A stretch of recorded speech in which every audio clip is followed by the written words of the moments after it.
মন খারাপ কেন? আরে বন্ধু, ভালো নাই রে। ফ্যামিলি আর টেনশনে মাথা এখন ধরে না।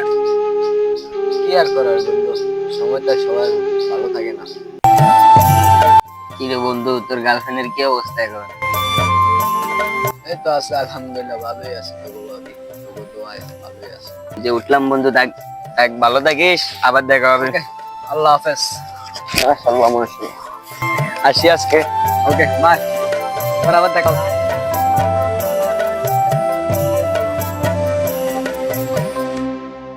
পোলা ফান্ডিরে দিয়েছি কামও, দেখে আসি কি করতে আছে। আজকে এডির খবর আছে, যদি কামও যদি ফাঁকি দেয়। কিন্তু চাচা কাল লগে আমি সিলেছি করতাম। আর কইস না বাতিজা, পোলা ফান্ডির দিয়ে এলাম কামও পাত্রের মধ্যে। আল্লাহ জানে দিনের বাজে 11টা, কিতা করে না কিতা করে লাগে কাকা কুদু চাইতাম যাচ্ছে সরছে।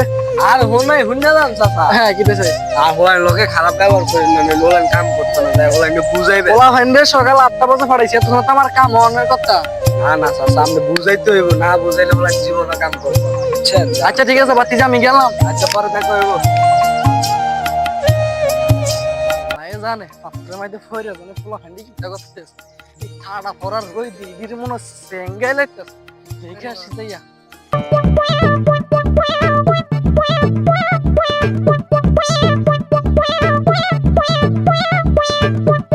বাতিজা কাম টাম চলো তো ঠিকঠাক মতন, কাম টাম করো। হ্যাঁ আমি কাকা বাসাত গেলাম। হ্যাঁ কাকা, ভালো মতন কাজ করতেছে, আমি চিন্তা করি না।